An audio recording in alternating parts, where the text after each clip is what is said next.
At least the front end of our meeting. We're going to get going here. Joe? Neil. So, good morning, and we're going to have some conversation on the front end, and then Bill and Cindy are going to give a presentation and a demonstration. I don't know if that includes the dance number. It might be, I don't know. So we may have some other entertainment features in addition to the Lindland presentation. That's coming. So, yeah, or something. So anyway, and our meeting is being recorded.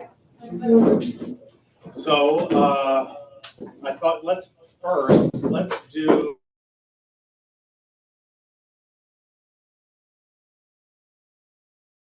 that everybody who has not received one yet has a raffle ticket. Because we do have two raffle items there. I think one is officially here. The other has officially been committed to, I think. So we're going to raffle off something that I think we can raffle off, if that makes sense. But we're going to do it anyway. So we want to do some introductions, and if you would, I was going to ask you, tell us something that over the last month, since our last club meeting, or whenever, something that may have occurred that's interesting in your radio life, right? Some experience or something. And if you don't have one, you can just make something up, because we wouldn't know the difference. All right. So let's, why don't we start with Nancy? Nancy, would you mind going first? You just arrived. That way I can get your raffle ticket. Oh, please give me a raffle ticket. Hi, I'm Nancy. I'm N7KIM. The latest thing that happened in my life in the radio world is my friend Sandy got licensed. She programmed the radio, and then now she's on the net. And so, Jim, you know, last year, Sandy actually was with me at the parade.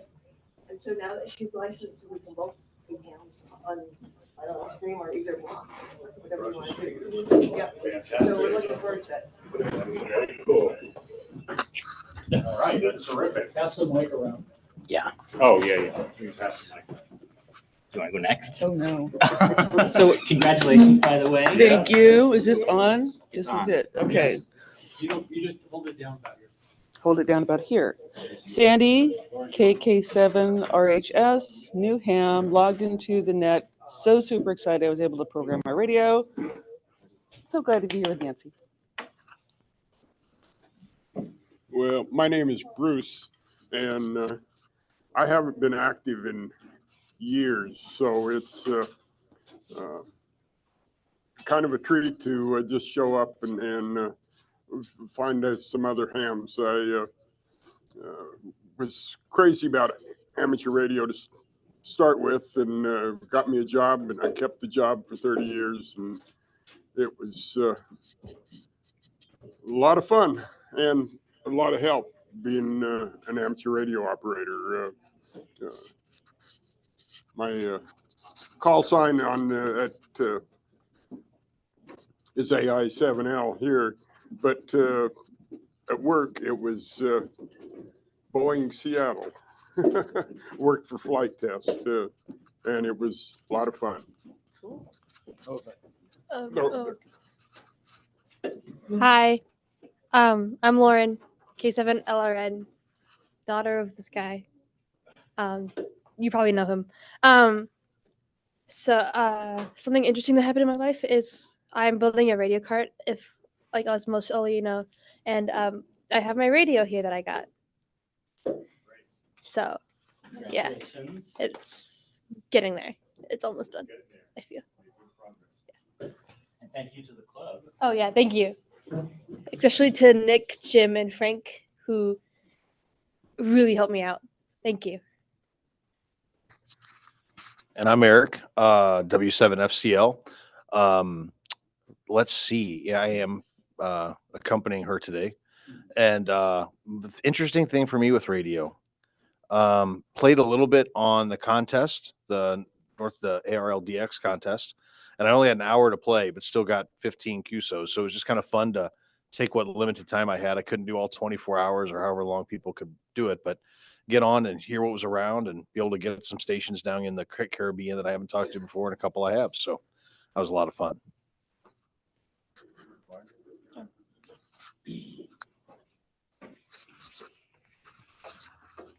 I'm Neil, KG6AYI. Joe and I have only been up here about 9 months. We moved up from San Luis Obispo area in California, and we've been hams for several years. I was primarily active in emergency service. I noticed we have a emergency service activity here in the club, so that's kind of where I'm interested in going. And the biggest event in my ham life is coming here today. So.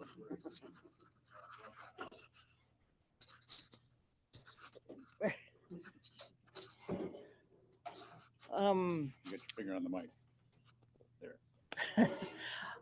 I'm Joe, Kilo 6 Alpha Delta Tango. I have to say it that way or you don't hear it, and I have to say it again. I agree with him. The most exciting radio thing I've done in 9 months is come here again.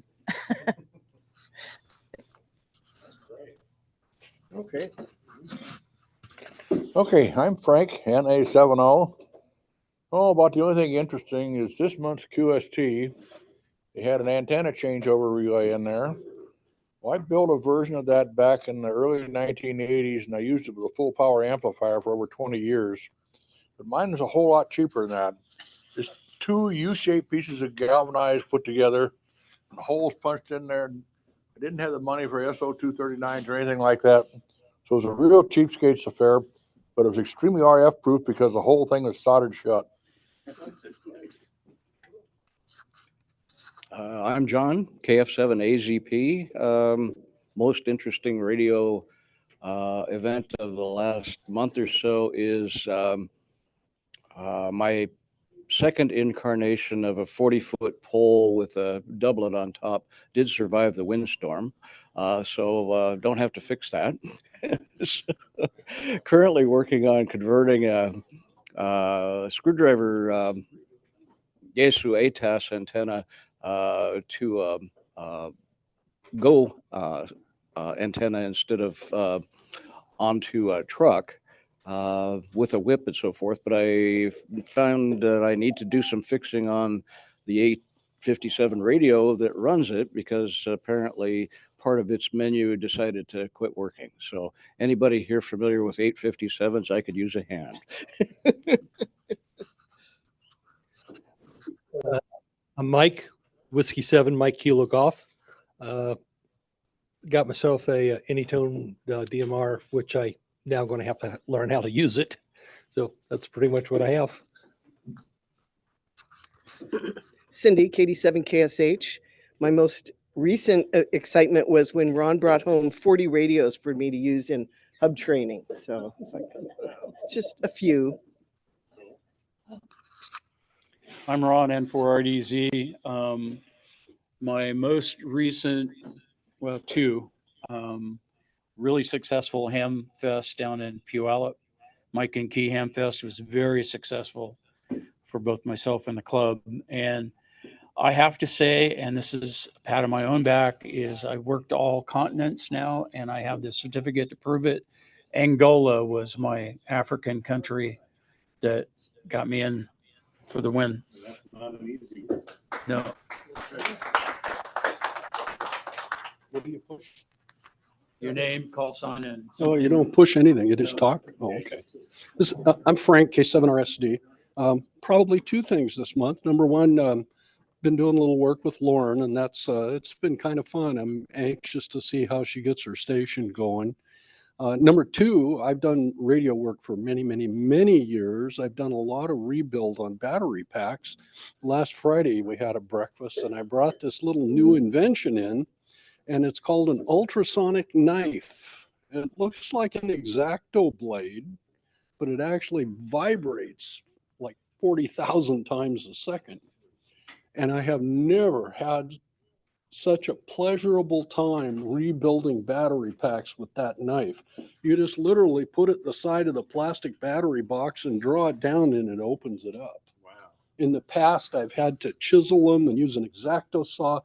this is like cutting through butter. So there's some amazing new tools out there. Can we borrow that? Is that yours? Can we borrow it? Mhm. Ooh. What do you want it for? I'll go last. Stop the blue Just talk. I'm Will, KF7 VNA, and I got involved with this group through Cindy, and I've been messing around ever since, and it's a good thing to do. So anything this past month, in your radio life, worth mentioning? I got on, I never had FL Digi where I could actually transmit till this month. Actually, I was always just receiving it before. So you transmitted? Yeah. So you sent message? Yeah. Or you attempted to send Yeah, it? Did it work? I did actually send it, and I managed to had talked to Barry in the meeting because I used his repeater, one of his cool. repeaters. Yeah. All right. Well, congrats. That's not You easy. can't take that home.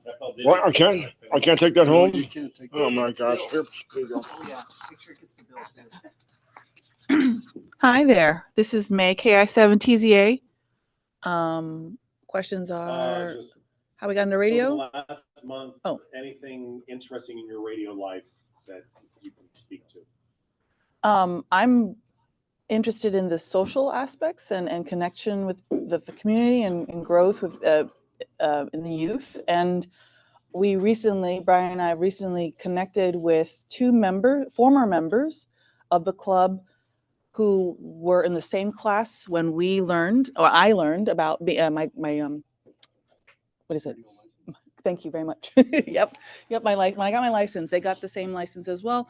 And actually, Alex renewed his membership, and he has a son who is 17 years old, and trying to get him back into it as well. So that's my little That's great. nugget. And you renewed at the Hamfest. Yes, he renewed exactly. That was Alex who renewed. That was the father. Yep. Hi, Bill. Hello. There you go. Bill, November 6th, November, Bravo, November. This week, I was asked to speak to the Seattle Yacht Club hams about how to become an MCOM operator. And I'd not really spoken on that particular topic, but it's a favorite one of mine. And it went really well. And there was a gentleman there, a retired attorney, who had literally received his tech call sign that day.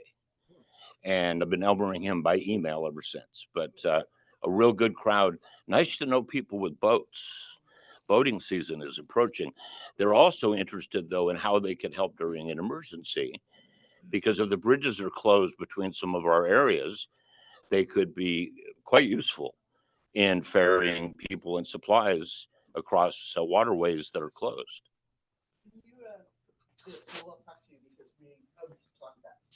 Excellent.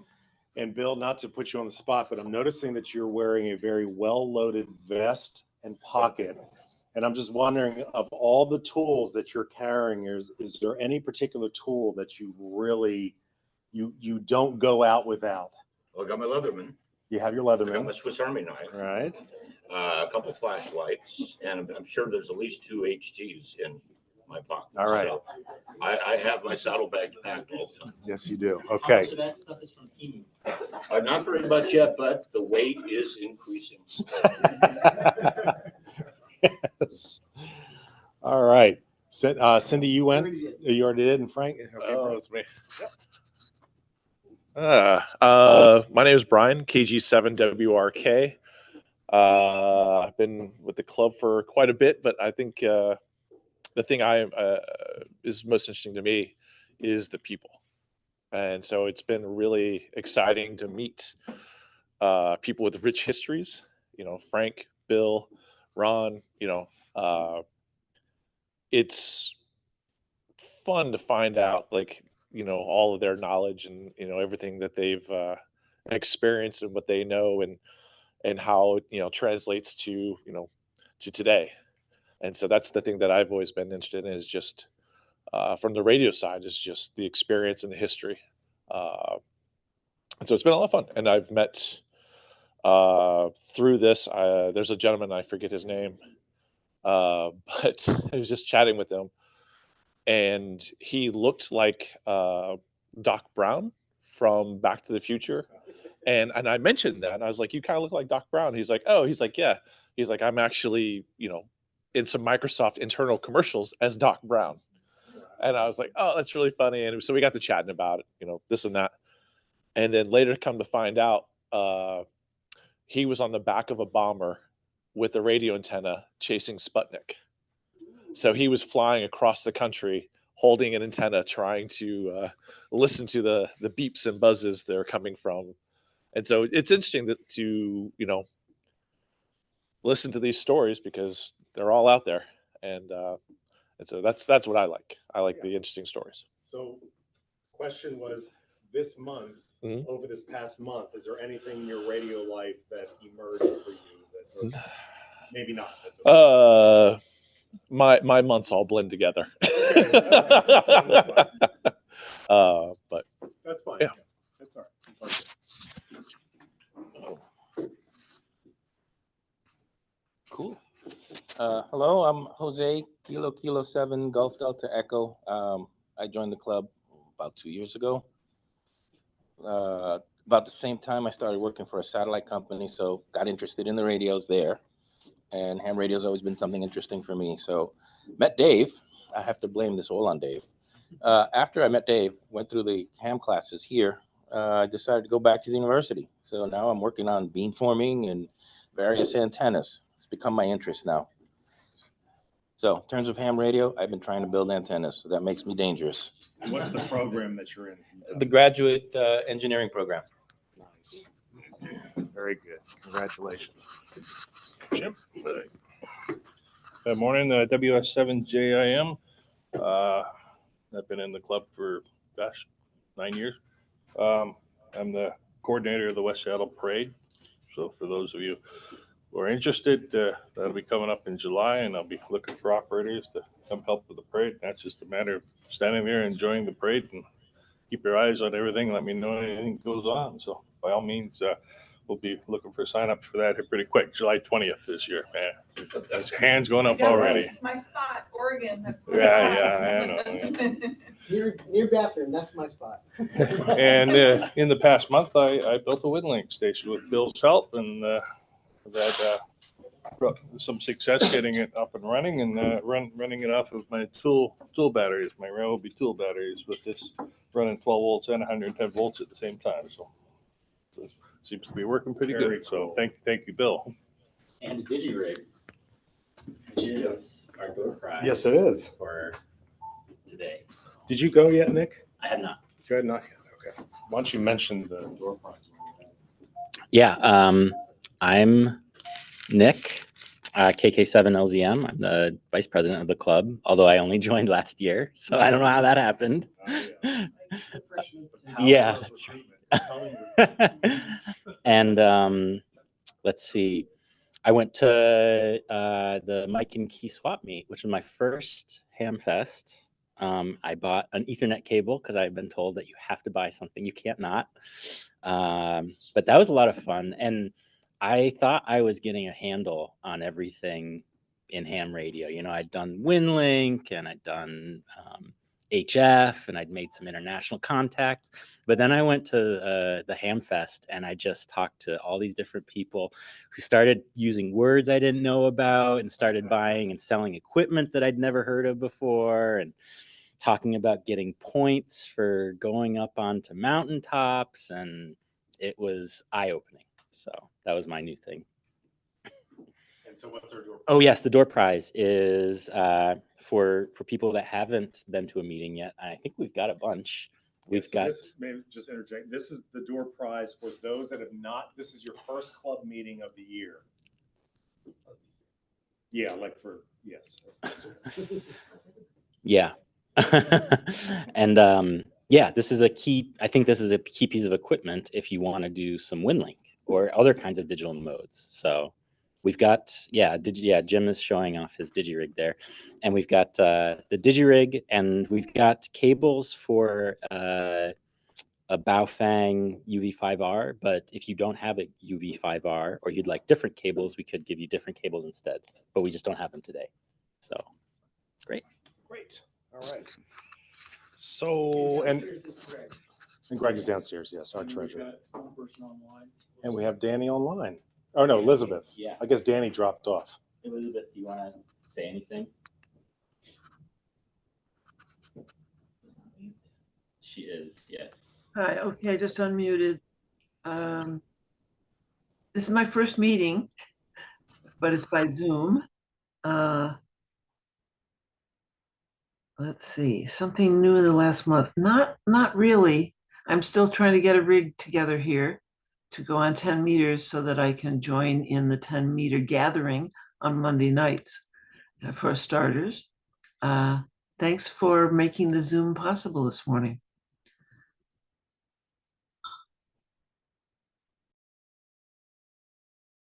Are you there? Ask him again. K7SS, are you there? He's muted. You are muted. Can you hear us? Yeah. Okay. Well, he can jump in whenever he can jump in. He may not. If be you in a do position. join the 10-meter gathering, Danny runs a mean trivia. Yes, he does a mean trivia. Oh, there he is. Danny, can you hear us? Yeah. Offer an introduction, and the question is there anything in your radio life that has happened over the last month that would be interesting to share? And then we'll judge you if it is indeed interesting. You got to be kidding.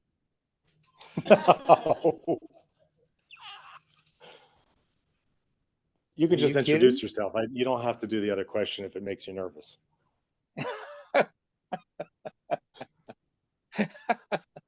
We're listening. Who are you?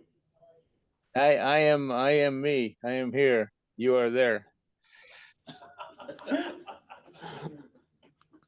Okay. Well, Danny, as Nick mentioned, among other things, hosts our Monday night 10-meter gathering trivia sessions. So if you're inclined to join us on Monday nights at 8 p.m. on 10 meters, I don't think it happens every week, but it's common. And there are fake points to win towards some sort of fake prizes or something. We don't know where the points go, but you get to at least leave the 10-meter gathering with some sense of prestige that you won something.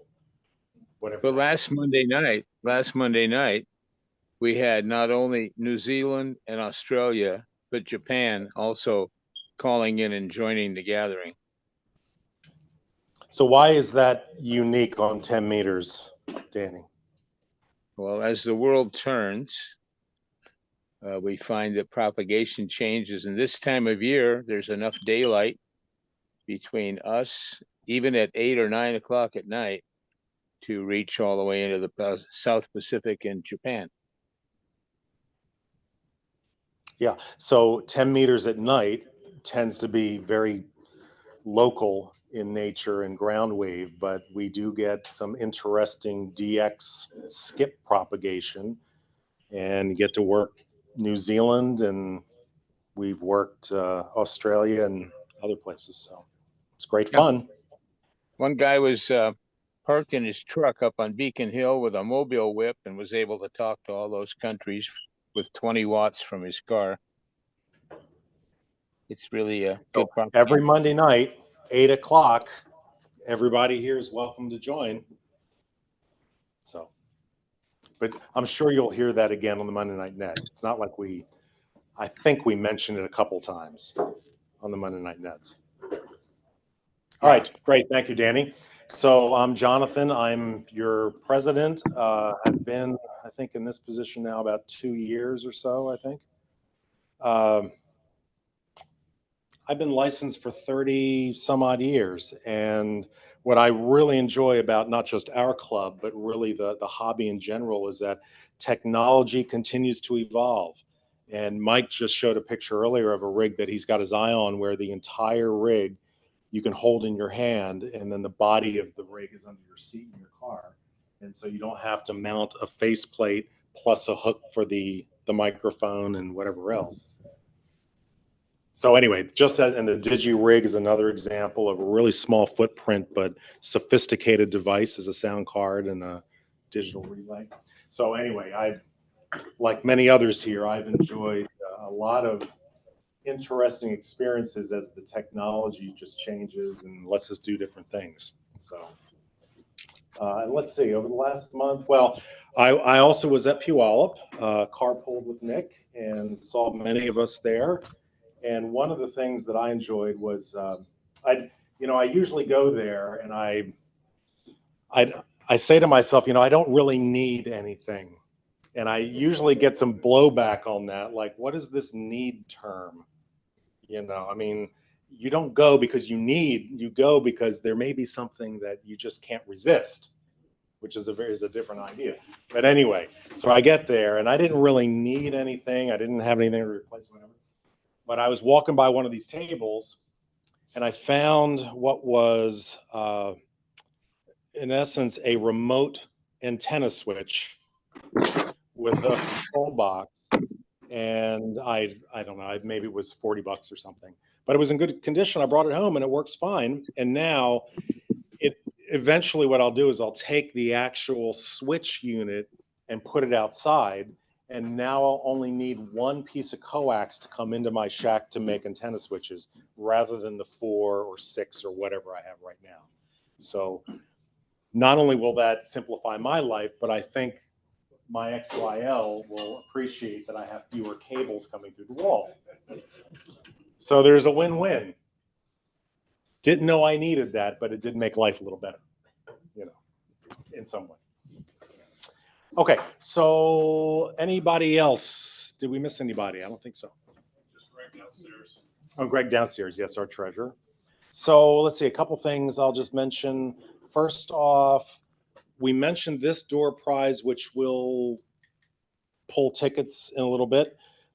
For those where this is your first meeting of the year, this was an incentive to try to attract folks to come from across our club to join our meetings.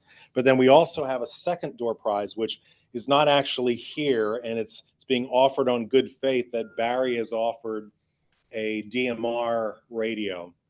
And so once we actually get that, it'll probably be delivered next month or whenever, but we're going to raffle that off. And let's see, the other thing is that from the Puyallup Ham Fest, we raised 600 and, do you remember how much, Cindy? 16 is written on the envelope. Okay, 618. So $618, and 12 of that is Alex's new membership. So not only did we get a new full member renewal, but because we sold the amplifier and maybe some other things, I don't remember, we raised $600, which is going to cover quite a bit of our, various expenses. So, and that was all donated equipment. So, it's not that, I'll speak for myself here, but when I'm contacted by people who want to donate equipment, I'm fairly judicious in not saying, yes, just bring it all and, we'll just add it to our storage. I'm discerning, but this happened to be a collection of rig and different types of equipment that my instincts were that would be of interest to others and it could be saleable if we didn't use it ourselves. And it turned out that way, at least the amp anyway.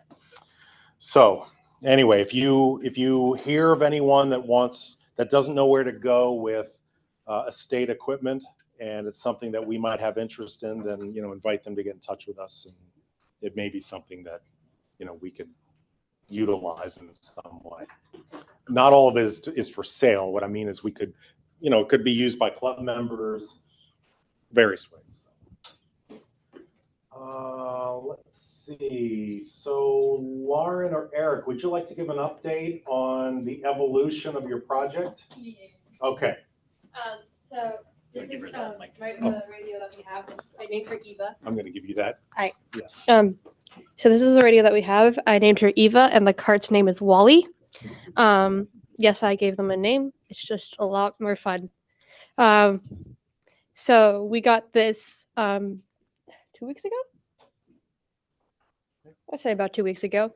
And we've been working on it. We have some antennas and power supplies already, and we have one donated and another antenna donated as well.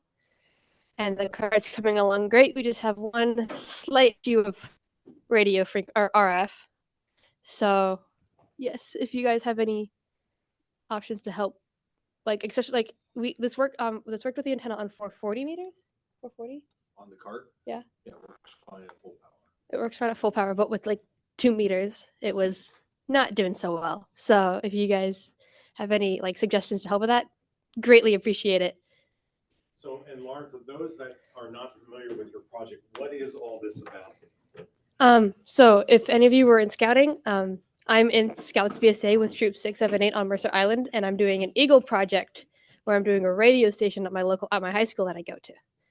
And the teacher I'm working for, my project beneficiary, went to a week-long training with the ARRL and has his license. And so this will help, and I'm hoping that this will also help few students get more interested in radio, because they'll probably see a big red cart, be like, what is that? And what can I do with it? And then they'll be like, how can I operate it? And then boom, now we have more technicians in the school. So I was just curious, how many of you got your license because of some introduction in high school? no, I was in middle school. And how many of you were in scouting ever? Okay. One of my favorite stories, Lauren will probably forget this, but my favorite is Jim donated a 10-meter radio and power supply for it to power up that radio. Thank you. And your son, you want to tell us about your son? Because it's an interesting legacy. Because he went to aviation high school as well. He did. The building was, he actually started at South Seattle's Squamish campus, where they had the school campus for a while, and then I was out at Olympic Middle School campus, which is a spare building that Highline uses. And he graduated from there before they built the raised bank building. And what else is parallel to this story? He was an Eagle Scout. His Eagle Scout project was in support of the American Legion of West Seattle, manufactured several hundred crosses that they used to put out for Memorial Day. The new management has since said, the crosses are too much trouble and don't do it anymore. So there's hundreds of crosses that he built that are hiding up behind one of the buildings at Forest Lawn out there. But it was a new project at the time, and that was a big project for the American Legion to do every year. They set out hundreds and hundreds of crosses at the cemetery. That's another Eagle troop or another Scout troop in West Seattle that does that every year. So we know those crosses. And Lauren, the card is actually also a memorial card. Yes, one of your longtime members, Steve, who I heard recently passed away. There's going to be a plaque on the cart with in his memory, and I would like you all to design it, as you probably knew him best. And so, yeah. Great. N7LNX, who was a member of our club. So yes, if you guys want, and you guys can help design it, and I'll put it on the cart. All right, Lauren, thank you. And here I'm passing the manual and like the beginning part of like how like radio stuff. If you want to look at it, it's updated further. We just have to reprint it out. But this is like I don't know. Great. All right. So let's see. Anything else before we move to our presentation, our featured presentation? Yes. Calendar of events, because I've lost track of, are we doing a picnic this year? And it's not in the calendar yet, so. Nick, where are we at with our calendar of events? There's a calendar of events posted to groups.io, and I sent it to the members alias also for every month. We haven't entered all of those into the calendar events, which I can do. I think we're also looking for a little input, because the next club meeting right now, we're proposed going to Lincoln Park and doing an outdoor activity. Yeah, maybe doing both like a dual radio operation at Lincoln Park, which might be a lot of fun. It's not in POTA.app, it's not a state park, but it would still be fun to activate W7AW at the park. The weather might actually be nice enough a month from now to do that. And maybe we can convince Ryan or Eric and convince you guys to do a fox hunt in the park. That could be a lot of fun for the park. So that's the current tentative plan. Yeah, exactly. Thank you. Yes, it is awesome. Yes, it would be fun. Yes. I think I was part of one fox hunt just briefly for like 10 minutes because I showed up late and never had the opportunity to do another one. That seems really cool. Yeah, but that is the current plan for next month, is to go to Lincoln Park, and we'll have more details soon. And to your point, Cindy, we'll put in the tentative items in the calendar for each one. We have a Alki picnic planned for July, or I don't remember. yeah. The lighthouse activation? We also have a lighthouse activation as a separate. Yeah, so I think we have 3 or 4 outdoor meetings planned. What we tried to do was not only include those that we've done in the past, but with a slight bias towards being outdoors as much as we can. And, you know, there's an open invitation that anybody who can participate in logistics and just, you know, be active in helping these come to pass. Just because we mentioned it doesn't necessarily mean that they're good to go. You know, there's some additional legwork that has to be done. So July, we have planned for the Alki picnic. Alki radio operation with food. Right. And August, we have planned for the lighthouse activation, because that's actually the weekend of the International Light. You skipped over the big day. And field day in June. Yes, Yeah. sorry. That's literally 4 days. Yes. So there Not will including all the preparation. right. So no club meeting in June. Brian even actually has some interesting people that you convinced to join us, right? So, yeah, so I got to reach out. So at the Mike and Key event, I didn't go to the tables to look at equipment. I went and talked to people. And so I chatted with the Washington National Guard, or Washington State National Guard. I chatted with other organizations, you know, about getting them to potentially come out and participate in field day. The Washington National Guard, they've been partners with us in the past in running Comm Academy. Mm-hmm. And so they were missing that and wanted to come back out. And so they feel this would be a good opportunity for them to drag out their equipment. And so I'm going to be in touch with them to see what potentially they might want to do. But they are everything from offering classes, Stop the Bleed. They were even talking about offering casualty like training, like just a lot of like more in-depth stuff. But they're also talking about bringing out their big vehicles and antennas for our, you know, potential use and or just demonstration purposes. They even chatted about potentially they have an antenna that they want to copy. So they might actually be running back and forth between Home Depot to build this thing out on the field. So to be determined that if that happens or not. But yeah, I wanted to get as much, you know, community participation as possible, which then in turn brings out more people. You know, hopefully have something that's of interest to someone or everyone. If you get a chance, it turns out the city of Seattle has stopped offering first aid. So there is no place to get first aid training in the city of Seattle anymore for free, right? Huh. I don't even know if Red Cross is actually offering anymore because their mission has sort of changed. I think they do. So if you can offer that, I got hub captains across the city who have people who want to come to that. All right. Yeah, I'll see. Yeah, That's I'll what I talk to you take. afterwards. Okay. Great. So, and that's the last weekend of June. Yeah, June 22nd, 23rd, and 24th. So there's it's coming up all the quick. preparation that's going to lead up to it, and then of course the Friday morning setup. Friday staying all night. Starting Saturday, we don't have a sort of schedule yet. That is to be determined, but so pretty much from Saturday about 9 o'clock till 6 is we're going to run the like sort of expose day, if you will. But starting Saturday at 11 is when the sort of official ham radio event part will kick off. And we will have, if it's going to be similar to last year, we'll have a number of radios set up, VHF, UHF, and individuals doing CW, trying to rack up as many points as possible. And we'll have a go-to station for people that do not have a license, that like to get on and just see what it's about.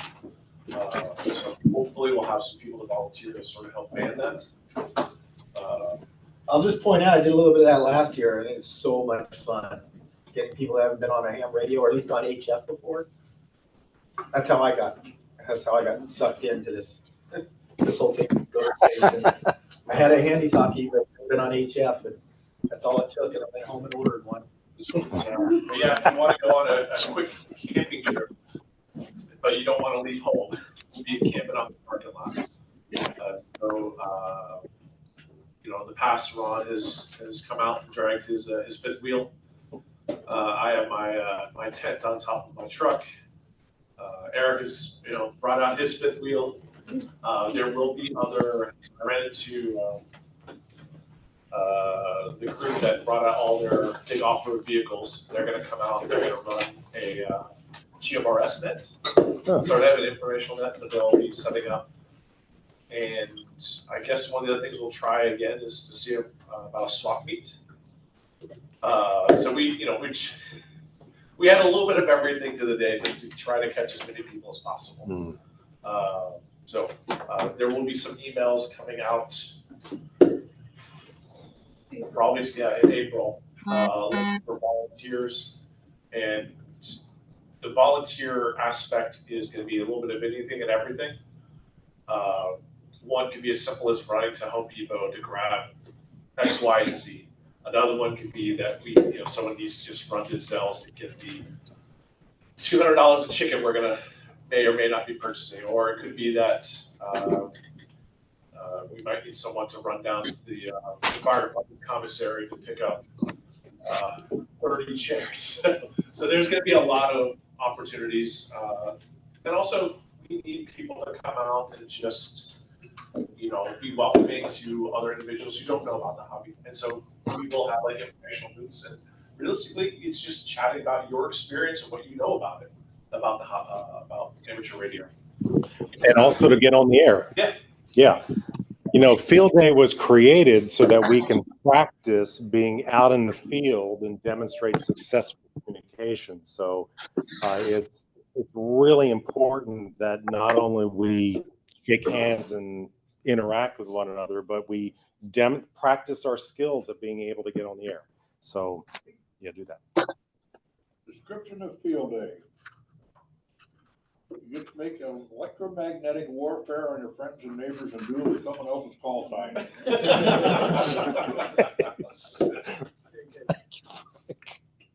One of the great side effects was when we have had the WinLink station set up for the I am safe messages, which we'll talk next. And we got so many young people, to go, oh my God, that's what you can do. And so, it starts opening their eyes to the new technology. And the other thing, just to add to Brian's thing, many hands make light work. So if you can only do one thing, like the stupid chairs, go get the chairs and bring them, and you're done. That is so much help than, somebody having to, what's happened before is he has to unload his whole truck to put the chairs in, so just small tasks are very easy. You're done, then you can play the whole rest of the day. Totally.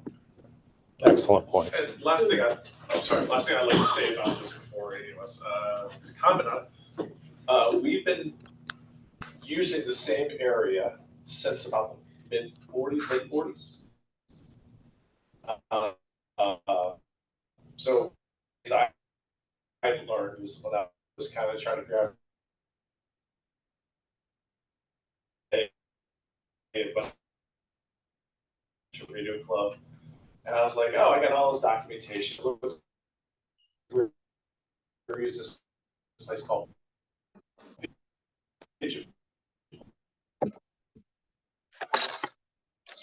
Point.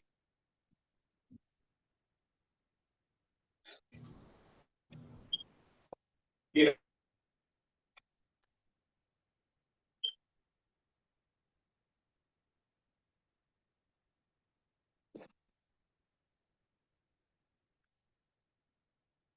Great. Well, thank you for that. Yeah.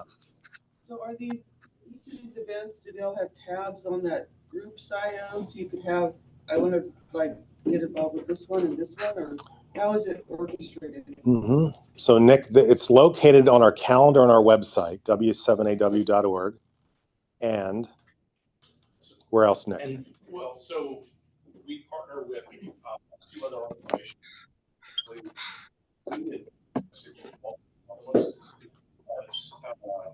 We will have on PSRG's website, we'll have a sign-up sheet as well as some other information about what you'd be potentially doing. So we'll just have a written questionnaire. We're going to try to have sort of a roll-up meeting where people that want to volunteer. So we'll just get together on Zoom and say, oh, this is what I can, interested to do, this is my little piece. So this will be, because it's going to involve a lot of other people. So it won't be on our, sort of board of groups IO. It will be previously everyone in the whole region. I would say there's 3 places that you should be paying attention to get more information like this. One is the Monday Night Nets. We talk about this kind of thing every week. The other one is on the Groups IO. We post lots of things on the Groups IO, and definitely this is the kind of thing when they start actually having that sign-up sheet, there will be notification there. And then the last one is in the club email. Calendar. Well, the club calendar also will have all this information in it, but also if you are logging into your Gmail account, if you get more club membership, or you have that forwarded to your other email, we'll post things to that all members there as well. You said WSARC. Say what that is, please. Puget Sound Repeater Group. Thank you. So it's one of our big partners. Their membership, a lot of us are also members. So half the people probably in this room are also a member. It's just participating that makes you a member. Yes. You brought up Greg, young people, or Cindy, young people getting on the air. Last year we ran a radio merit badge for scouts that came. They came from North Seattle and other places. And one of them within 2 weeks got his license. So very inspired. He's checked into our net. He's in scouting as well. Next weekend, next Saturday, we're doing a merit badge training out for all the scout troops on Mercer Island. And then we'll be doing quota at Lake Sammamish. So I'll send information out via the various means. And if any of you want to participate by being on the air here, just helping get kids over mic fright, that would be fantastic. But Great. I can't echo more what Cindy said, is they like being in front of technology, but right now they've only got cell phones and iPads, so giving them something else to play with can be pretty eye-opening, especially for the kid that wants to know about math and science and talking to people. It was great. So Great. Thanks, Eric. Yes, go ahead.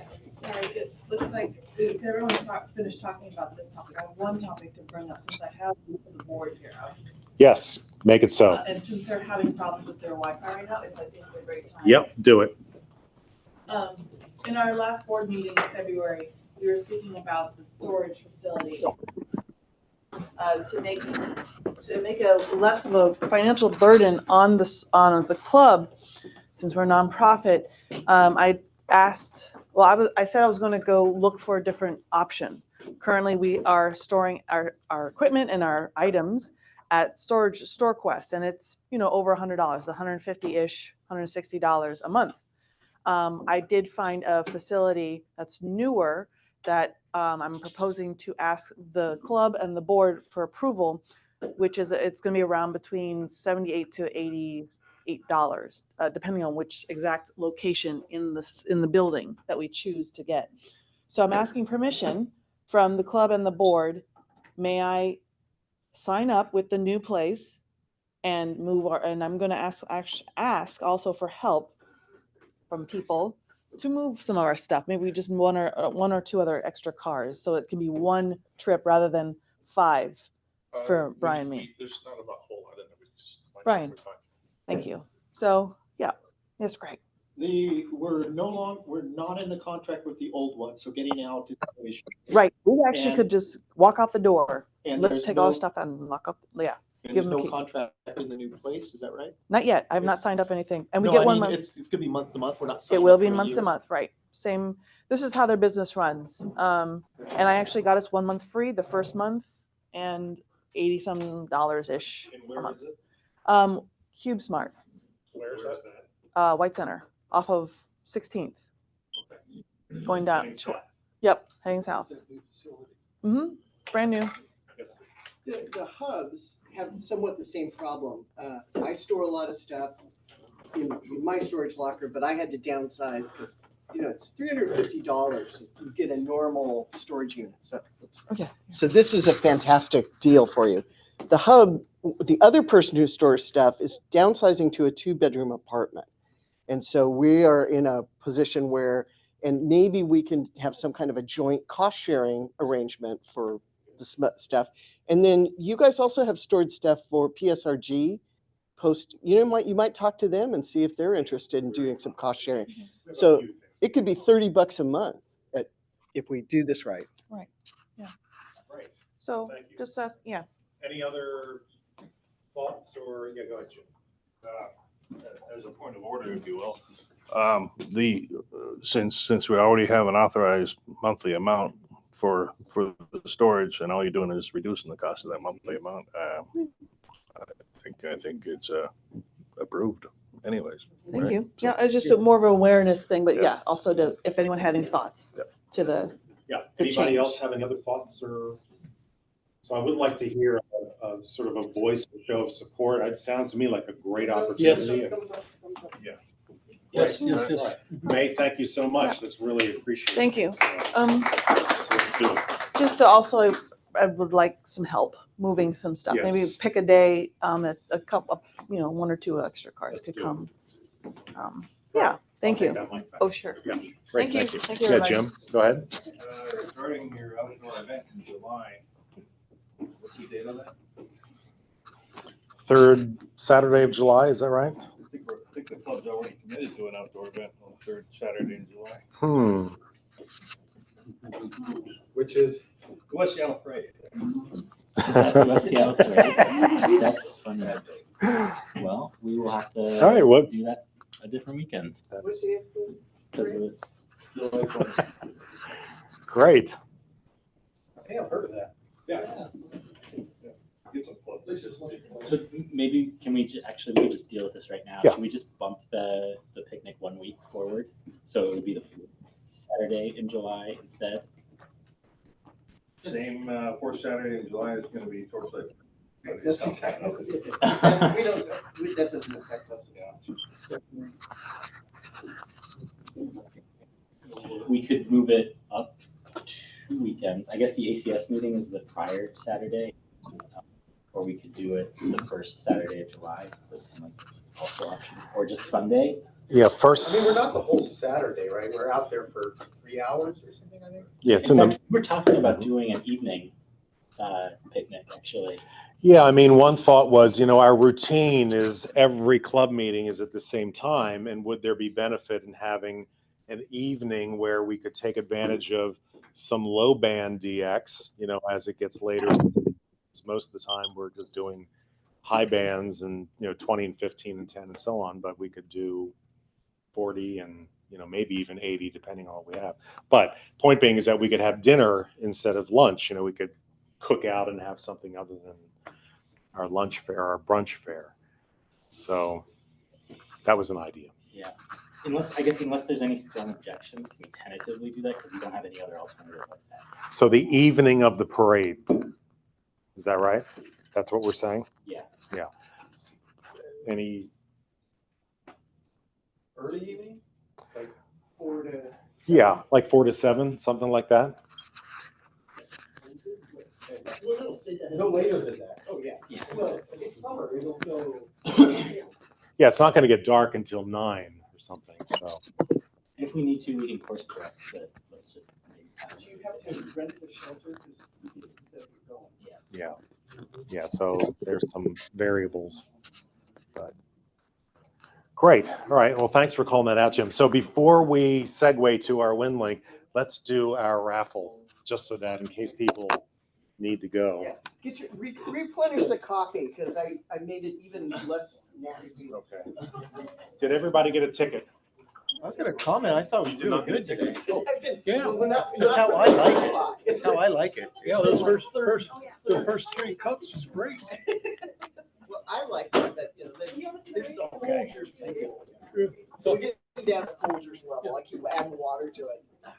Okay, so what we're gonna do here, and Cindy, I'm gonna ask you to be a ticket drawer, but you know, the DigiLink, which we're gonna call for first, I have no way of knowing just right out of the box whether or not the number corresponds with a member who, this is your first meeting of the year. That was the incentive of this particular door prize. So we're gonna have to we may go through some numbers here that is not yet, you know, I guess the first number that we pull out, maybe that's the other door prize, right? That's the DMR prize.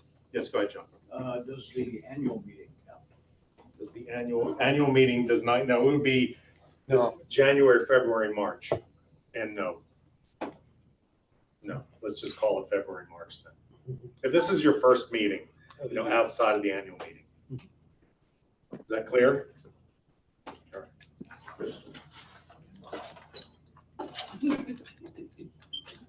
Last three numbers, 439.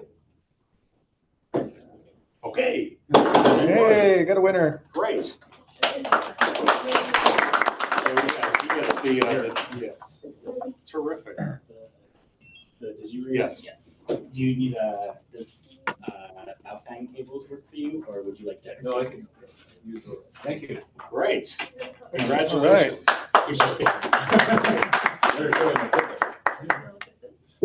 Okay, and the next drawing is for the DMR radio. 434. Oh.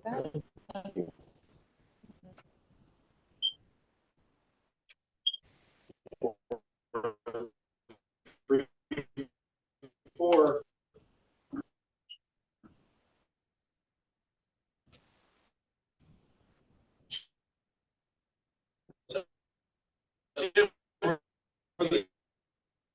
Yes.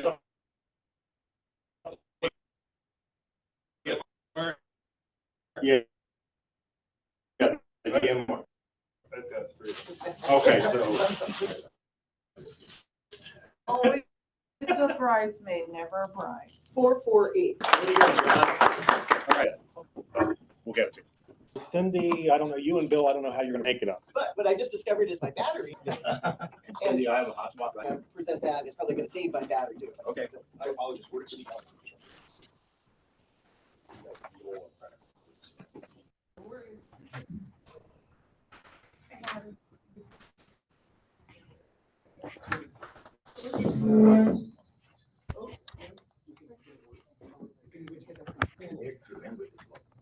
Yeah, I'm just doing the best I can. Yeah, my bandwidth is disintegrated. Watch your step through. And Cindy, do you have the microphone? No, who's got the mic? Right here.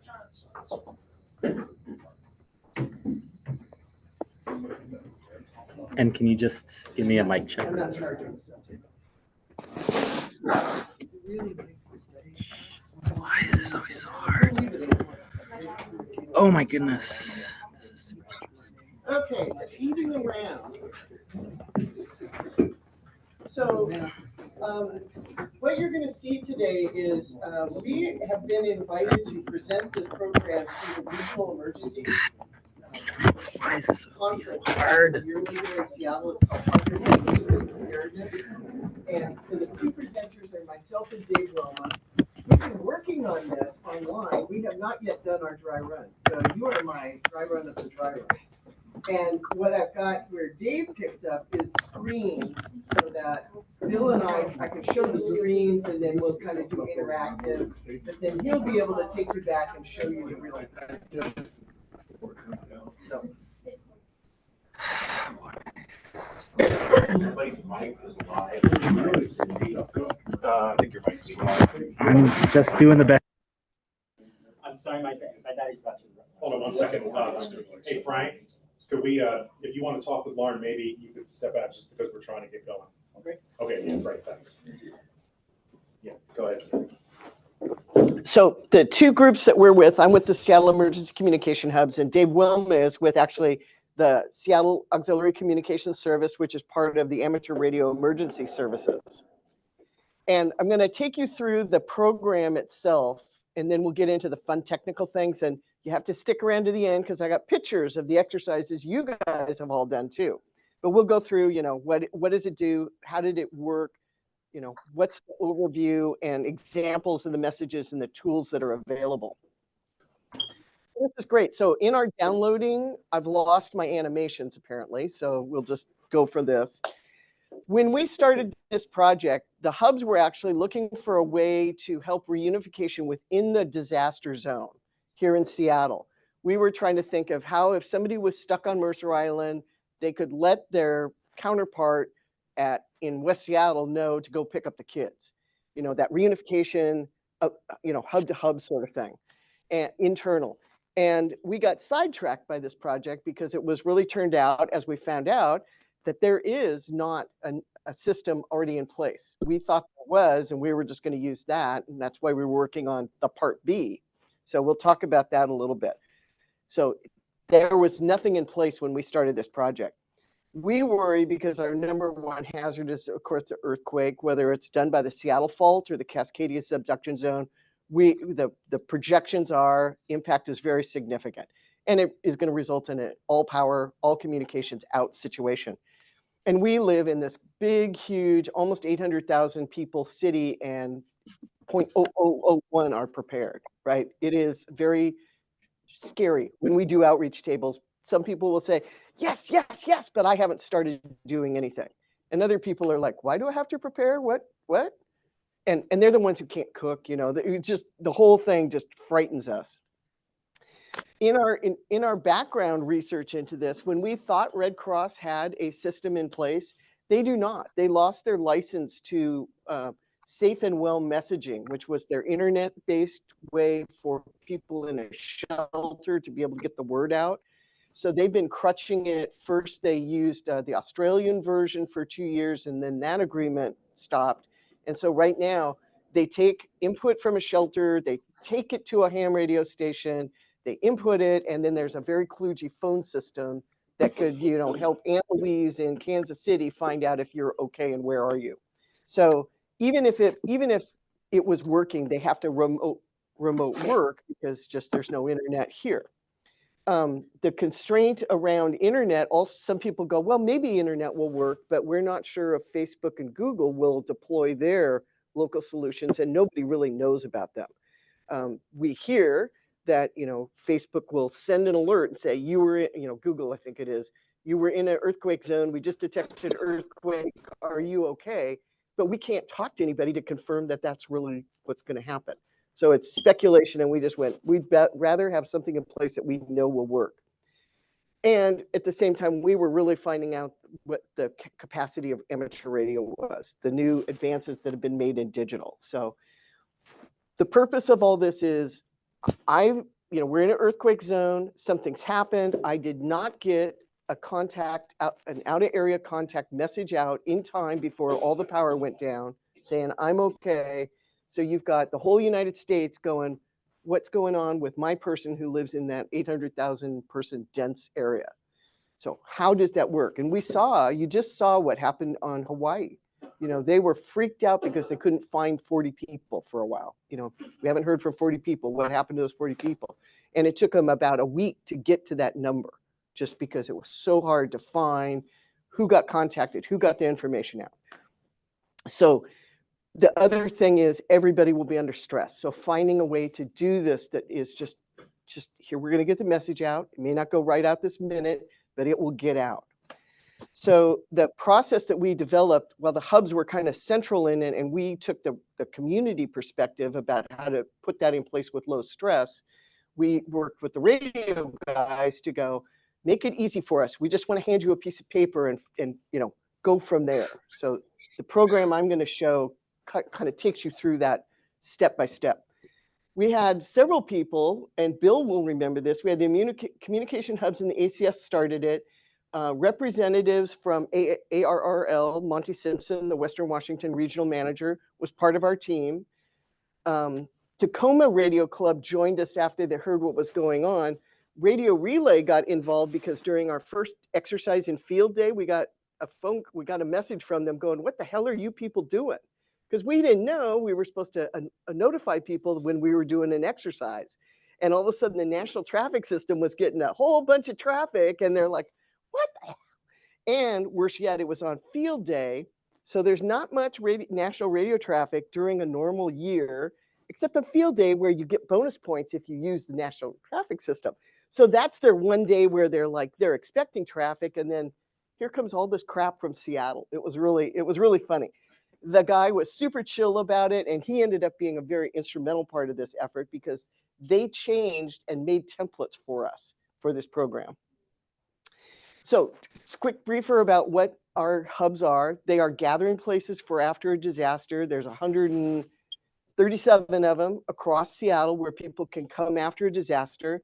Not all of those have super active teams, and not all of those have ham radio associated with them, but we connect with the Auxiliary Communications Service ham radio team so that we can do handoffs of this kind of information. But no matter what, in any community, you're going to get people who are going to want to gather to what happened, what do you know, trading information. So that is really, whether you call it a hub or a community point, it's where people are going to get together. So this sort of stuff would be at that. So ACS, they've got a team of over 150 people. They are the official radio volunteers for the city of Seattle. They're background checked. They have a task book. It's a much more rigorous program than the hubs, because they're expected to run all the radio communications for the city of Seattle, whether it's to county, state, national, doing, phrase escapes me, but mutual aid across county lines, working to move resources and deal with the response situation. Fire department is potentially a customer. They may want to put ham radio operators in the fire trucks as they go around and do windshield surveys. So but they really operate at the direction of the Office of Emergency Management. So this is a couple of pictures from a typical exercise where hubs and hams typically do a field exercise. This is their setup. They almost always bring a digital setup. So it's just kind of an illustration. So welfare messaging is really around, like I said, sending it out to the loved ones.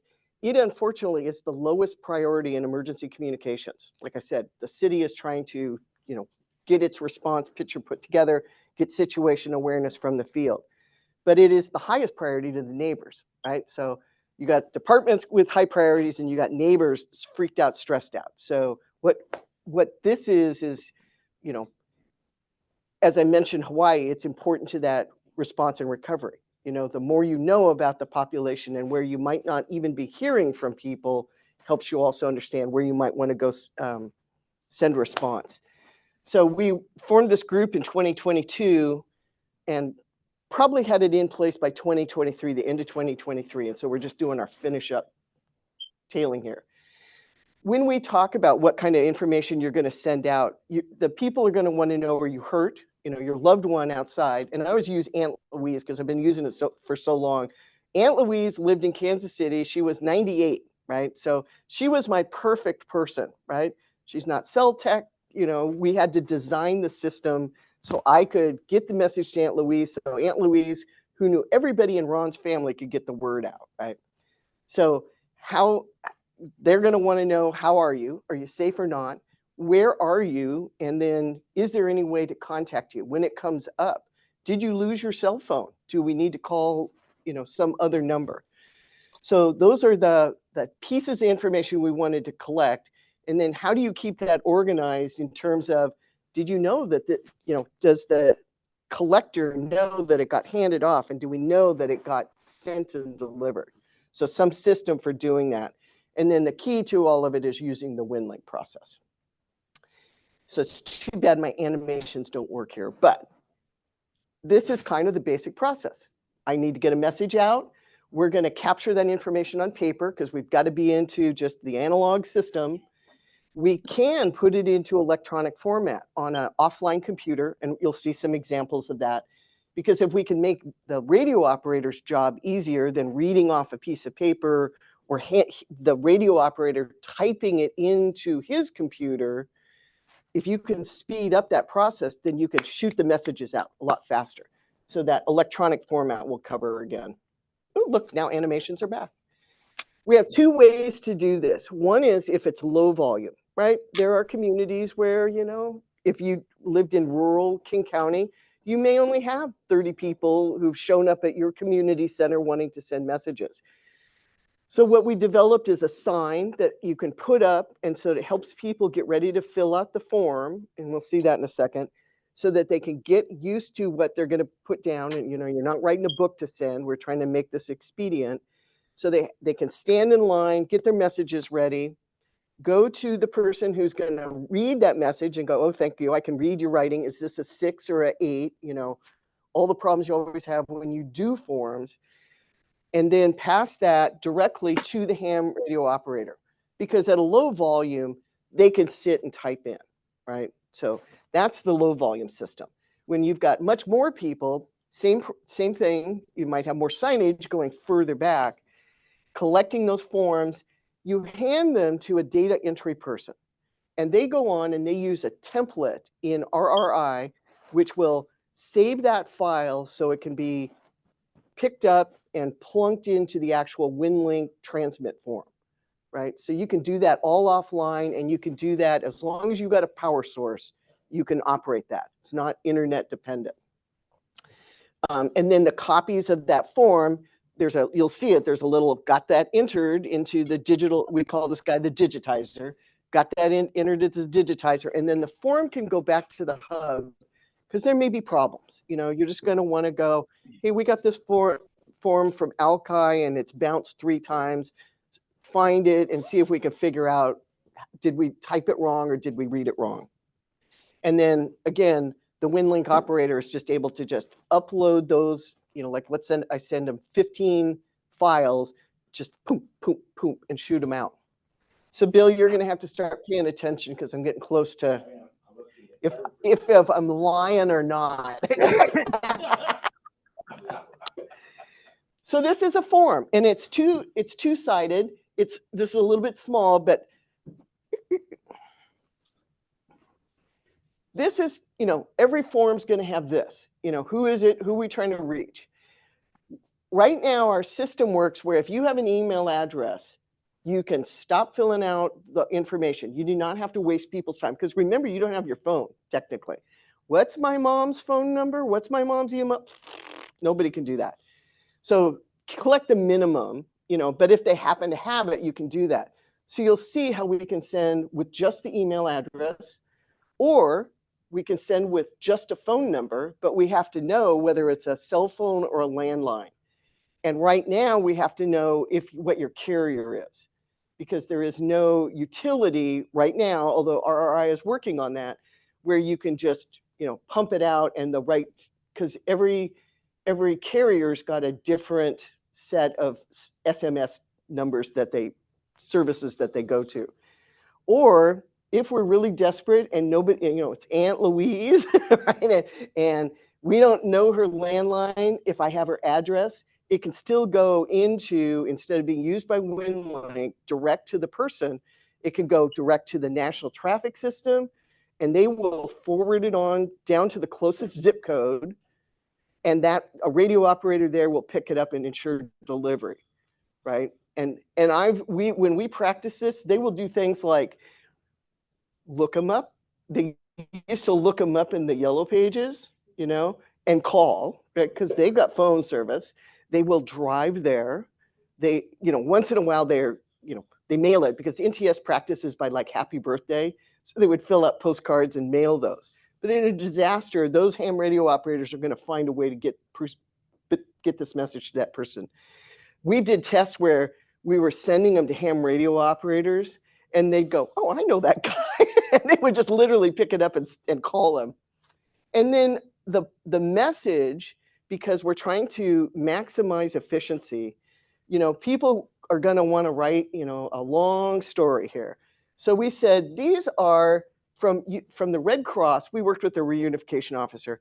From the Red Cross, there are words, phrases that are really common. So why don't we just put those in as autofill numbers? And then if I could compose a message that says, I'm safe, I'm at a, you know, move into a safe location, something, something, all that has to get written in here that we have to be able to read is, we'll call you when I can, or, something that's not in there. We see, when we practice this, we see people write, I love you on there. Just the kind of common message. So that's how the form was designed. It's a half page. Oh, yep, and so this is an example of it. Now, this is one where we put both the email address and the phone number, so you have a backup. And the typical WinLink message is not going to go out to both. I don't know, Bill, we haven't really decided that. If you've got both an email and the text number, would you send it to both? Yeah. Okay. So, yeah, because it's uploading, right, mostly. And then, my personalized message there, including numbers. So the WinLink operator has to be, has to have the amateur radio license. We're not going to be able to teach people WinLink on the day of the disaster. It's just maybe not going to happen. We'd rather the WinLink skills and you have practice before we get into this. It's got hardware, it's got software. You have to be the people responsible to do that. We have this all written down in a standard operating procedure. So if you had this training today and you had a WinLink station, at each hub, we would be able to go, here's the standard operating procedure. You should be able to fumble your way through it. How many people were here at the March 18th exercise that we did down in that thing? Just stick your hand up, right?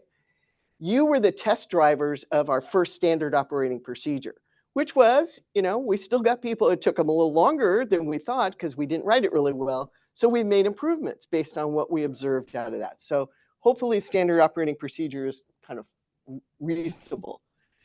And then the other two things are, of course, being able to get to a gateway and then, making that contact with the relay station. So this is some of the stuff I've already talked about.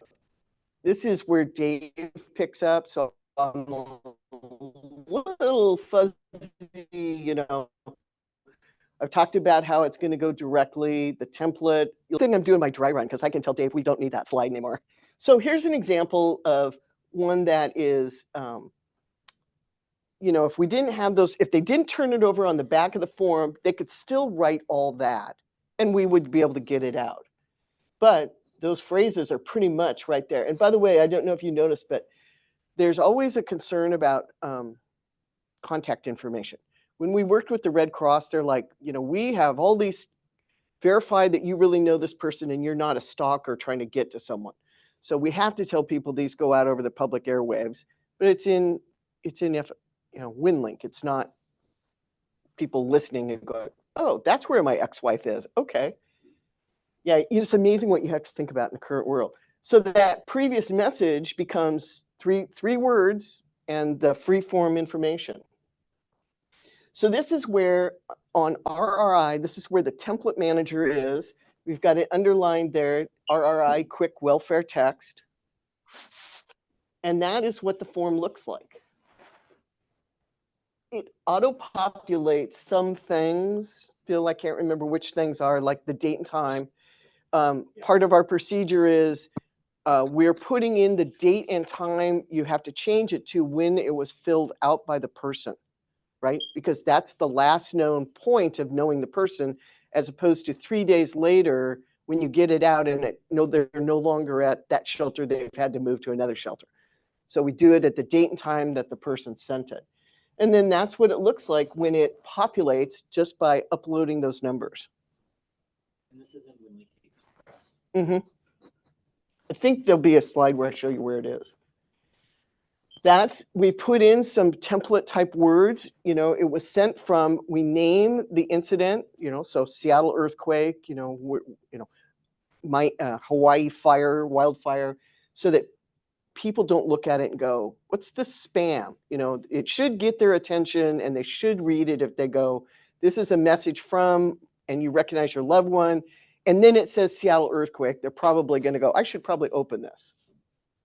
So that's what it looks like. And then there's some appended, who sent it. Okay, take questions now? Yeah, go ahead. What is the from address?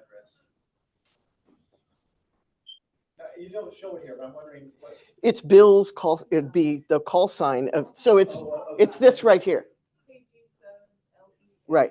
So but when I've got pictures of what it looks like on your text phone, right? So let's. When you log into WinLink, it automatically sends your from email. And it's your WinLink email, right? So you have to have a WinLink account to do this. This is just a WinLink email, right? It's just Yep. like if I were to send Yep. for you at gmail.com Yep. a personal message. Yep. It's exactly the Yep. same thing. Yep. Now, if the loved one's email's got a spam filter, we think it's going to go to the spam folder, but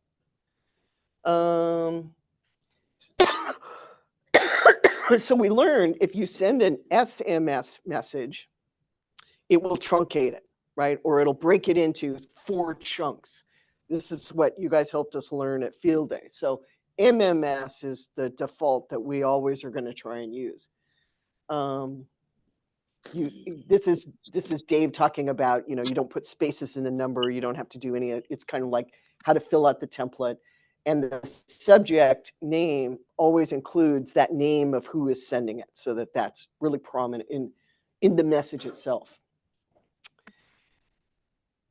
The House and Kids. Dave is a writer by trade. And so he likes to write messages, that are stories. The kids and cats are fine. House is a mess. We're staying with friends. But all that information is what the loved one's going to know. You're okay. Everybody's fine. Here's where you're going to be. I'll call you when I can. Okay. So this is his example of typing that all in, because there's no standard CAN notes in there. And that's what it'll look like when it's teed up. So see the SMS versus MMS, these are different at numbers between SMS and MMS. And that's what it looks like when it comes in. This was the email. So now we got a cell phone. Ooh, wait. This was not an email. This was the text, I believe.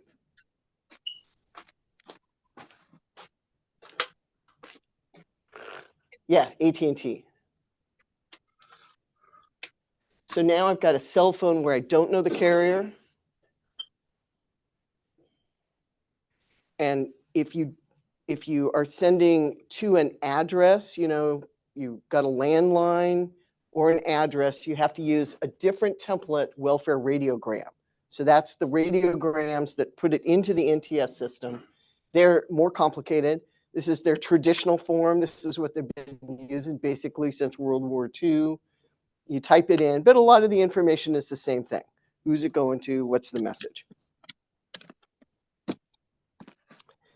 See, I wish I knew what he's going to say. I won't know till Monday. Text creator, Bill, anything to say about the text creator function?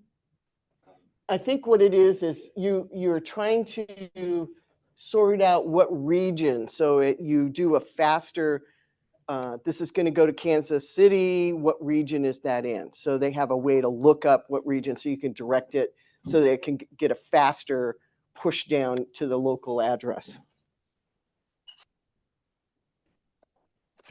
So this is this is just a WinLink message, but instead of going to someone's phone, it's going to this RRI region 6. Mm-hmm. The National Traffic System. Yep. And then they'll take it from there. Yep. That's only if you don't have an email address or a phone number. Right. A cell phone number. Right. So this is what the postal address, this is, how you'd fill it out. You would just have that, send it to Elm Street, and in Chicago, same message, but the National Traffic System then picks up the phone, sends someone to the address, finds that last mile delivery method that you can't use. Yeah. And it's going to take time. And if they're going to get overwhelmed, especially if it's a Cascadia subduction zone where the whole coast is affected. More pictures. So we have the written instructions. You can see it's like 62 pages because we wanted to make sure it was detailed enough where you could do this offline. Because we can't look this into Right, exactly, right? So the tools that we created for it is the how-to manual for even the upfront part, how to fill out the form and how to set up a station and how to expand it if your line went from 20 people to 40 people. The offline templates are all, I'll show you the place where they're stored, and the quick welfare messages, the templates we use for those, and then the actual WinLink forms.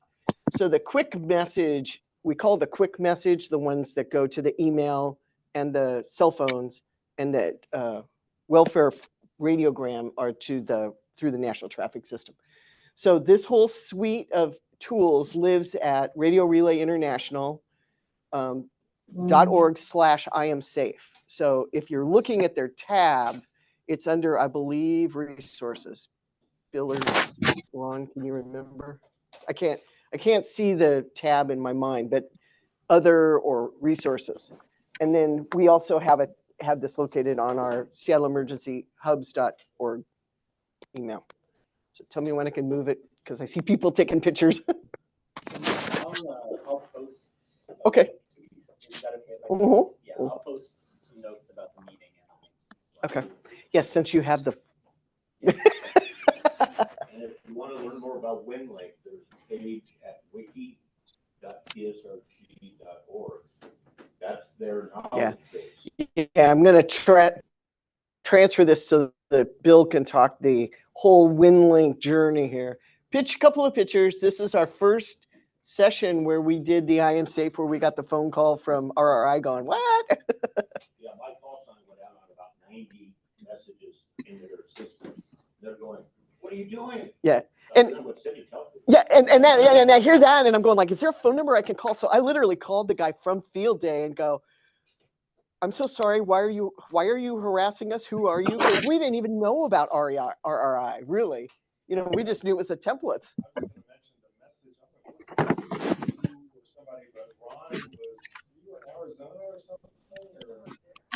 And so yeah. So I was on the East Coast. You're on the East in Virginia. Yep.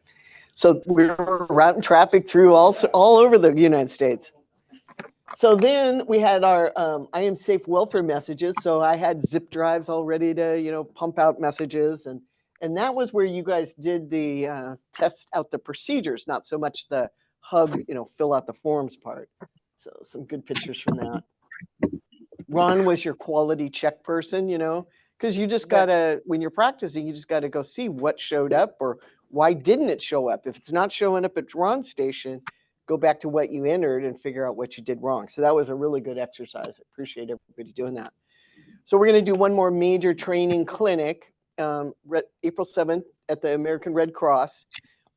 In this, we're gonna have, they have 4 rooms about this size at the Red Cross. So we're gonna have one room full of hubs and community people generating those forms and getting their training on how to set this up in their communities. And the other rooms are devoted to WinLink stations. So just like we did in April or March, bring your WinLink setup. If you're good at it, you're going to be turned into an Elmer pretty quickly, because if you remember, we had 3 stations that we had already pre-set up. So people who didn't have the WinLink could just come learn how to do it and then deal with the equipment question later. And then we had the other half of the room. They were all set up with their stations. And that was not cluster, but it was a major learning opportunity because everybody's wasn't working the way we thought. And then we found out what it's like to have too many people on, the gateways, and we had people out in the patio with their antennas setting up. So it's a very good, you just learned to MacGyver, right? You just learned to MacGyver. So you guys, usually what happens is when we do joint exercises, your first hour is everybody's in chaos, and then you start passing traffic, and then the exercise ends. And so there's all this unspooled, unsent traffic that got created, but because of the technical problems over on the radio side, you only really had an hour and a half of working time. So this time we're going to run the radios an extra hour so that all the messages get out, so that you can actually practice. And Ron will be the person who's once again doing quality. Are you seeing it? And so details of that information's on the Seattle Hub's calendar, and also on the you guys' calendar now. Yeah. I verified that. And That's it. So you say everyone's welcome, but you're looking for volunteers, right? Not just everyone's welcome, but please come and Yeah. We said, this is for the entire regional presentation. So it's like, I don't care if you're from Puyallup, come, right? We want as many people to learn about this and then take it back and do their thing. My appeal to you guys absolutely is if we don't have people who have seen this before or are competent WinLink operators, it's going to be painful, right? I'd rather have a smooth running clinic than painful. You don't have to have WinLink experience to go to this event. Correct. You should come so that you can stand behind someone or pass your own message, and then you know what you need to do at your own home station to get it up and running. Absolutely. Everybody in this room is a victim. Yep. And you know, I can always use people to create some of those forums, send a message to yourself so you can see what it's going to look like. Bill? You have a Windows laptop in your hand, bring it. Because we can get you up and running on WinLink in about 5 minutes and plug you into one of our radios. So you'll be set up on your computer, ready to go. If somebody's got a station, we're set. And you can send messages as you. Correct. The first time you send a message, that creates your address at the radio station. And just do it. It's instantaneous. So Bill's got his station set up. That was the boring, here's how to fill out the form. What exciting things do you want to talk about with WinLink? Well, I was just farting around down the barn listening to the club meeting. Oh, wait. Bill, let me get the microphone to you. Yeah, do you want to use this microphone? No, I've got a headset on. I should be online. Can you guys hear me on the Zoom call? Okay. And can you bring it up on the big screen, please? I can hear you. With my computer, I got 27 minutes left. Yeah. Can you bring up the Zoom meeting, please? Okay, The can meeting somebody do is that, on please, so Zoom. the people in the room can see what's going on?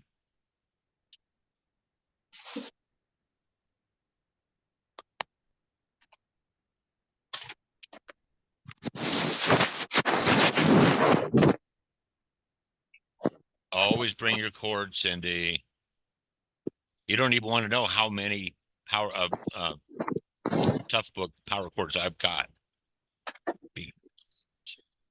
You did, and thank you for that.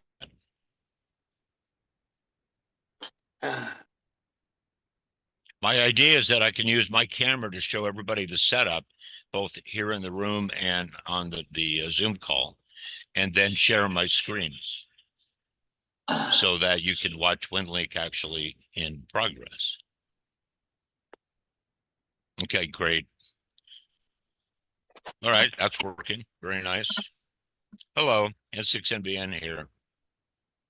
I'll move the camera slowly so nobody gets seasick. I brought one of my many portable WinLink stations along. It's like we have a focus problem. I'm not quite sure how I focus this thing. I don't know why that's so slow.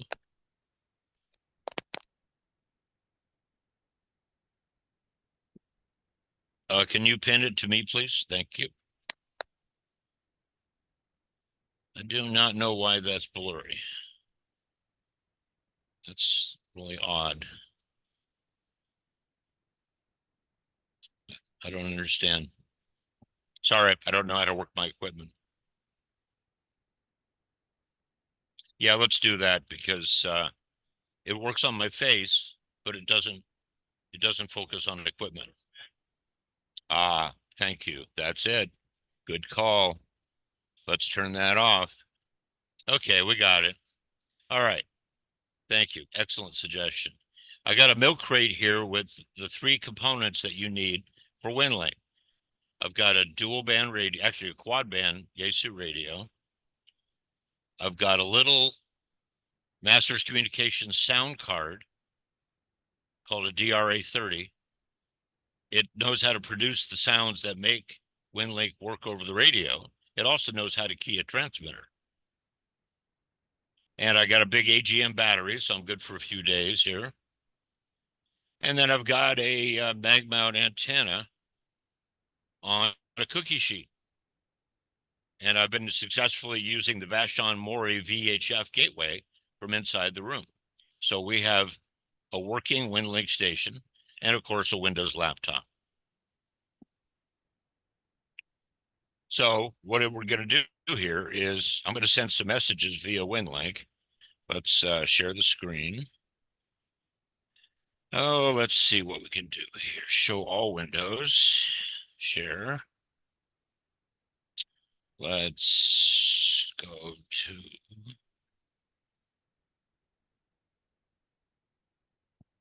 Okay, good. You guys can see my WinLink Express.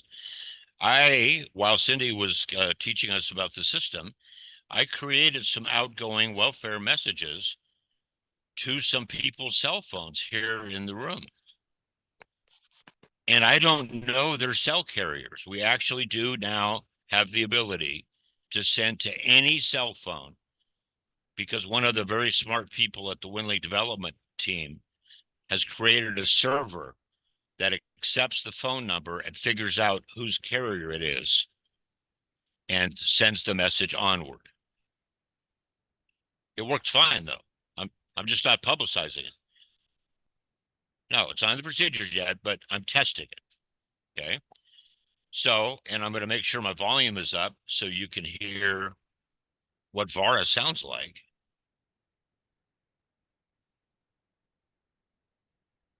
Okay, so how do we do this? Let me get my screen size a little easier so I can see what I'm doing here. You're still there? Good. Okay, so what I've got open is what's called a session in WinLink Express. It's been told to use a protocol called VARA FM, which is only a few years old, but it's very fast compared to Packet, which is still very popular. So the two ways to do WinLink on FM frequencies are Packet, it's actually technically known as AX25, and this new thing called VARA, invented by Jose, EA5HVK, a very talented guy in Spain. And he's completely changed the game because it's 10 to 20 times faster than Packet. Okay, so I've programmed in W7VMI-10. That's a Vashon Mori Island gateway for WinLink on 145.07. Let's see if it picks up. It does. From inside the room, I'm hitting a VHF gateway on Vashon Mori Island. And you're seeing the dialogue between their computer and my computer.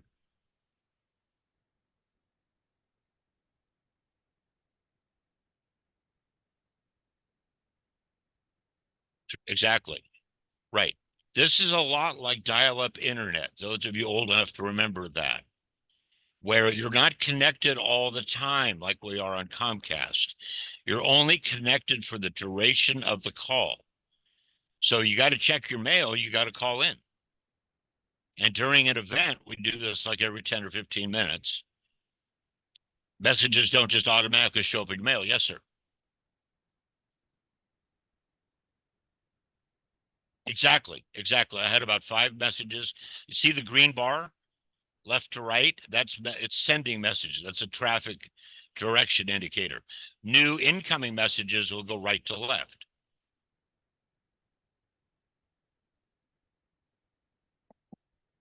Okay. Session is disconnected.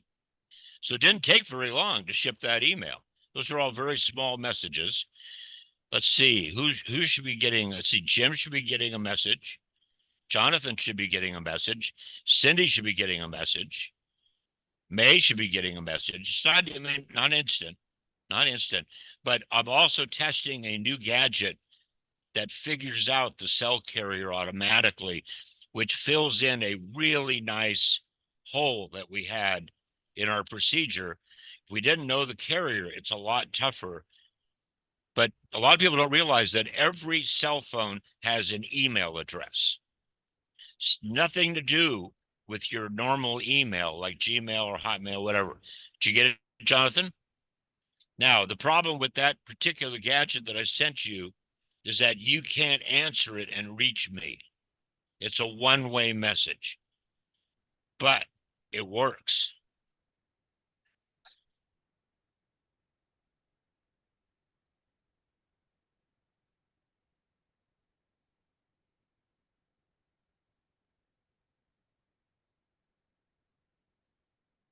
Yeah, but some people will reply. I mean, this not this particular instance, you can't do it, but if I send an email to Cindy's normal email from WinLink, she'll have my WinLink address. So she could answer. And I've already automatically whitelisted her because I mailed to her. So she gets through the WinLink system's spam filters.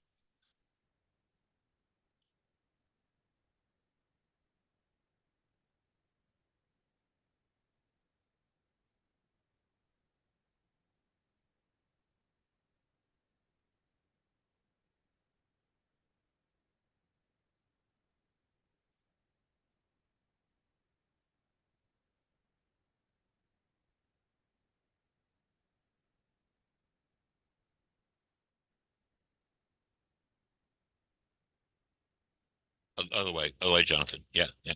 Okay. That's Mexico down there. Yeah.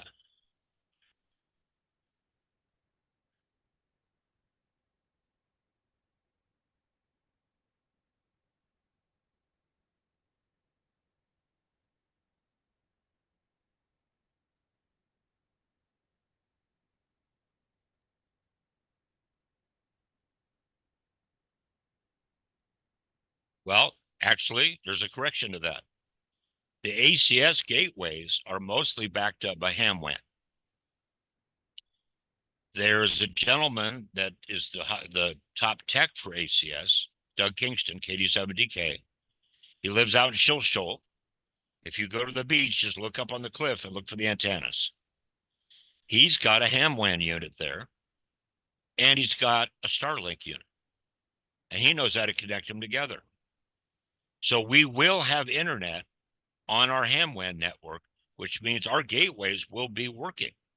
So you want to learn how to use the ACS gateways. I was not able to reach them easily here. Downstairs, maybe it's because of the glass windows on the north side. I've been able, I mean, that day we had like 7 stations running on mostly UHF gateways.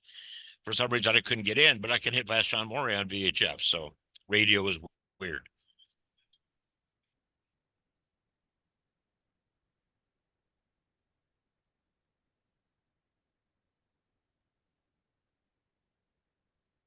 Highly recommended. Highly recommended. And something I've been bugging ACS to do and they haven't done yet. I heard the Redmond Aries team do something on Sunday nights. They take check-ins early in the day on WinLink. And then on the voice net, they do a shout out to everybody that sent in a WinLink message. I like that positive feedback. We cannot encourage you enough to learn how to do this. Yes, it's more difficult than picking up a microphone. It's fun, it's geeky, and it's really useful. And this is actually more equipment than you need. I've done it with a Baofeng and a tiny sound card. Not recommended, but if you're outdoors and you got a good spot, it'll work. You can literally have a backpack WinLink station. Right, which I don't recommend using because it means you're not paying attention to your station. But yes, if you're busy, you could have the thing check the mail every 15 minutes on its own because you're running around getting coffee or something. Yeah, it'll do that. Learn the program first. Learn to walk before you run. But there's lots of instruction around. I'm happy to help people get going with their equipment. Please look into this if you're interested because it helps you. It helps your neighbors. It helps the club. Helps our community. We don't have enough operators. Oh, by the way, the hospitals, Nick asked me to speak. The hospitals need a lot of hams. We, at the medical services team, we have at best 1 ham assigned to each hospital for radio work. Completely unrealistic. Minimum of 4 needed for shift change, relief, health. Somebody might not be available. So if you learn how to use WinLink, you could be useful to your neighborhood hospital or clinic as well.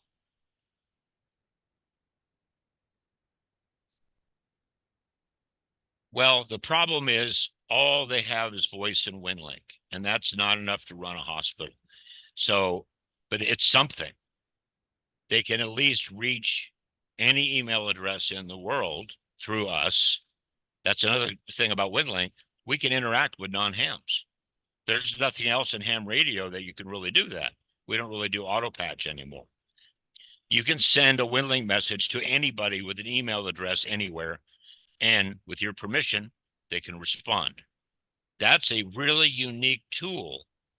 We're tied into the world's email system. And that's probably the only spam-proof email system in the world. They fight very hard at winlink.org to keep all spam off because they don't want to ship spam over the radio. And if you email me to my WinLink address and I haven't whitelisted you, it'll just bounce back. You cannot get through. There's a two-step authentication process. But I've been doing it for about 14 years. I'm still learning the ins and outs, but it's really cool, really useful, and it doesn't take much to get up and running. Questions?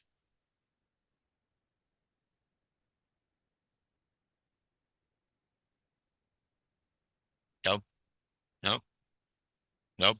It is not. What's changed is VARA. VARA is only 5 years old. VARA is the invention of one gentleman in Spain, E85HVK, and he charges $69 for a lifetime license to both his HF and FM flavors for life. I hope he's a millionaire. He answers his email. He answers questions from anybody. He could have charged a lot more because he totally upped our game. On the HF side, as Jonathan was saying, you don't need a $1,500 Pactor modem anymore. Just a lot of HF radios have a built-in sound card. You can do VARA HF with just that radio and your computer. $69 for life. And if you get 10 or more hams together, the price drops to, I think, 50 or 55. He'll take a bulk request. Barry facilitates that, K7PAL. But I'm sure you could email Jose and he'd probably do it for anybody.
I can do as much as people want to see. If they want to give me their phone number, I can send them a message. If they want to email to me from your device, I can tell you how to do that. So just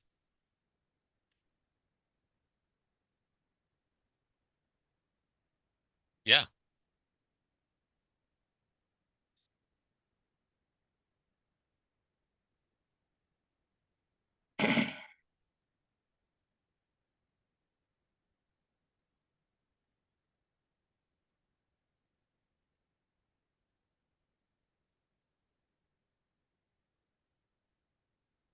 My pleasure.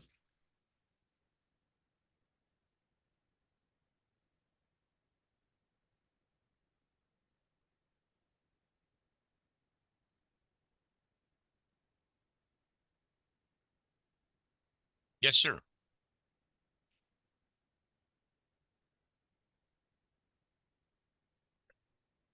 You're talking about pinging a gateway? Yeah, it's immediate. Sure. Hang on, I screwed up something on the message to me. I misspelled the server name, so let me fix